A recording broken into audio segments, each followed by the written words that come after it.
جس قوم کی طرف رسول بھیجا گیا اس قوم نے بحیثیت مجموعی رسول کی دعوت کو رد کر دیا، قوم ہلاک کر دی گئی۔ صرف رسول بچا لیے گئے اور ان کے ساتھی اہل ایمان بچا لیے گئے۔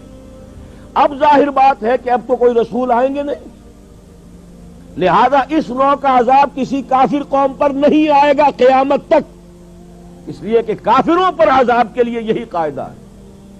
اب جو عذاب آئے گا ان پر جو عذاب ہے وہ آخرت کا عذاب ہے، اصل عذاب تو آخرت کا ہی ہے نا، اصل زندگی آخرت کی ابدی زندگی ہے۔ یہاں تو کیا ہے، قوم نوح ڈوب گئی، ختم ہو گئی، 2-4 ڈبکیاں دی ہوں گی، ہر آدمی نے جان نکل گئی، عذاب کیا آیا؟ اصل عذاب تو وہاں ہے جو آخرت کا ہوگا۔ دنیا میں عذاب آتا ہے مسلمانوں پر، مسلمان ہو کر تم اگر اسلام پر عمل نہیں کرتے، دعویٰ تمہارا اسلام کا ہو اور عمل تمہارا کافرانہ ہو، نام لو تم محمد کا صلی اللہ علیہ وسلم اور اتباع کرو تم محمد کے دشمنوں کا، دعویٰ کرو اللہ اور اس کے رسول کی وفاداری کا اور تمہاری دوستیاں ہوں اللہ اور اس کے رسول کے دشمنوں سے، تم کہو اللہ اور اس کے رسول کے احکام کو ہم مانتے ہیں اور سودی کاروبار کر کے اللہ اور اس کے رسول کے خلاف اعلان جنگ کیے رکھو، اصل عذاب دنیا میں مسلمانوں پر آتا ہے، جیسے کہ پہلے یہودیوں پر آیا، اس لیے کہ ہم سے پہلے کی مسلمان امت وہی تھی، جب تک حضور صلی اللہ علیہ وسلم کی بعثت نہیں ہوئی وہی امت تھی، موسیٰ کے ماننے والے، تورات کے ماننے والے یہودی، یہ امت مسلمہ تھی، لیکن ان پر کیسے کیسے عذاب آئے، نبوکدنضر کے ہاتھوں برباد کرایا گیا، کبھی پھر یونانیوں کے ہاتھوں تباہی آئی، کبھی رومیوں کے ہاتھوں تباہی آئی۔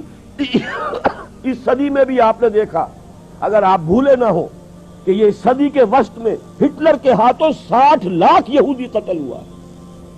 یہ کون ہے؟ اللہ کو بھی مانتے ہیں، حضرت موسیٰ کو بھی مانتے ہیں، تورات کو بھی مانتے ہیں، وہ تو مدعی ہیں اللہ اور اس کے رسول کے ماننے والے، لیکن یہ کہ ان پر جو عذاب آئے وہ آپ کے سامنے ہے۔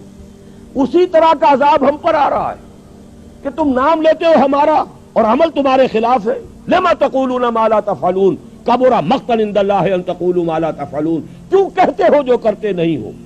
اللہ کے غضب کو اور اللہ کے غیظ کو اور غصے کو بھڑکانے والی ہے یہ بات کہ تم کہو جو کرتے نہیں۔ یہ ہے اصل سبب، اصل مجرم ہم ہیں، ہم دوہرے مجرم ہیں۔ ان کا جرم ایک ہے، انہوں نے انکار کر دیا، چھٹی ہوئی۔ ہم ہیں کہ جو ہر روز کہتے ہیں ایاک نعبد و ایاک نستعین، اور پھر اس دن میں 50 مرتبہ اللہ کا حکم توڑ رہے ہیں۔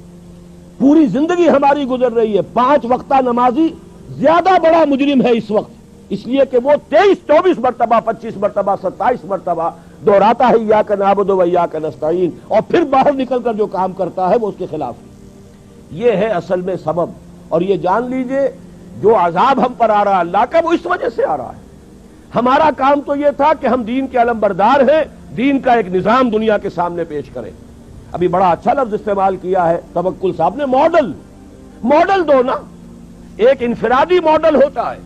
حضور صلی اللہ علیہ وسلم اپنی ذات میں ماڈل تھے، لقد کان لکم فی رسول اللہ اسوۃ حسنہ، لیکن حضور نے صرف ذاتی اور انفرادی ماڈل نہیں دیا، ایک اجتماعی ماڈل فراہم کر دیا، نظام قائم کر کے دکھا دیا۔ یہ ہے اللہ کا دین، یہ ہے اس کا سیاسی ڈھانچہ، یہ ہے اس کا معاشی ڈھانچہ، یہ ہے اس کی معاشرت، یہ ہے اس کی فیملی لاز، یہ ہے اس کے اندر تمام قوانین فوجداری اور دیوانی، یہ ہے یہاں پر قانون شہادت، یہ ہے سارا نظام، دیکھ لو، ٹھوک بجا کر دیکھ لو، یہ نظام ہے۔ جب تک وہ ماڈل مسلمان قائم نہیں کریں گے یہی عذاب کے کوڑے برستے رہیں گے، سخت سے سخت تر عذاب آئے گا۔